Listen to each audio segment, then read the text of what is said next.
la beauté de Calypso l'émerveille. Ses multiples attentions le comblent, et cette île est une île comme il ignorait qu'il pouvait en exister sur Terre. C'est comme si la nature y avait déposé toutes les splendeurs du monde. Ulysse aime Calypso et Calypso aime Ulysse. Il y a entre eux une force qui dépasse tout ce que les dieux peuvent imaginer. La force de l'évidence, plus puissante encore que la force du désir, qui pourtant les pousse l'un vers l'autre. Les semaines passent, puis les mois. Ulysse et Calypso vivent des heures merveilleuses. Un jour, Calypso entraîne son amant vers l'une des plus belles plages de l'île. Là, elle fait serment de l'aimer pour toujours. Et pour preuve de cet amour, elle lui offre l'immortalité.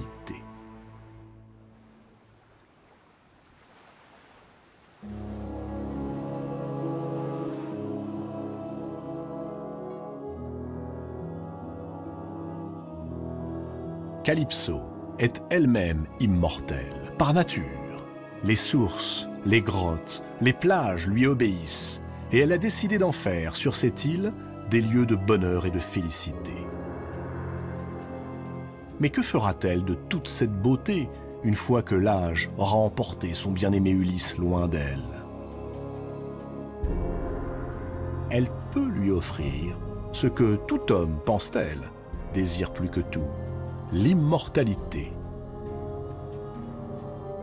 Tout homme, sans doute. Mais Ulysse éprouve quelque gêne à cette idée. L'immortalité. Aussitôt lui revient le souvenir de son ami Achille, qui préféra une mort dans la force de l'âge en échange d'une gloire immortelle, et qui, aujourd'hui, regrette amèrement ce choix, alors que son ombre peuple le monde des morts. Mais un autre souvenir obsède Ulysse, celui d'un prince nommé Tython. Son histoire est bien connue des mortels. Tython était un jeune homme d'une exceptionnelle beauté, si beau que la déesse de l'aurore, Eos, en tomba folle amoureuse.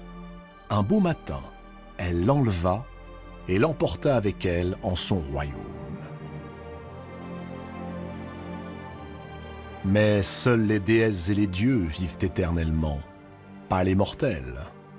L'aurore vécut toute une année, puis une autre, puis encore une autre, aux côtés de son beau prince. Un jour, elle remarqua une ride, puis un pli sur la peau, puis un cheveu qui commençait à blanchir et un autre à tomber. Elle se rendit alors sur l'Olympe et pria Zeus d'offrir à son bel amant l'immortalité. L'immortalité accordée à un mortel. Le maître de l'Olympe n'a jamais goûté que l'ordre du monde fût changé. Aux dieux, l'immortalité, aux hommes, la vie brève. Point final. Mais l'aurore se fit si persuasive que Zeus voulut lui complaire et en même temps la punir de vouloir ainsi transgresser l'ordre divin. Le dieu des dieux accorda donc l'immortalité à Tython. Ainsi vivra-t-il sans jamais mourir. Mais l'aurore avait négligé de demander à Zeus que l'immortalité soit associée à l'éternelle jeunesse. Jour après jour, le malheureux Tython dépérit. Il perdit ses beaux cheveux, ses dents, sa peau se flétrit, ses forces l'abandonnèrent, et il se mit à vieillir sans pour autant mourir. Aujourd'hui, le sort de Tython, qui depuis des siècles souffre d'un dessèchement sans fin, fait réfléchir Ulysse.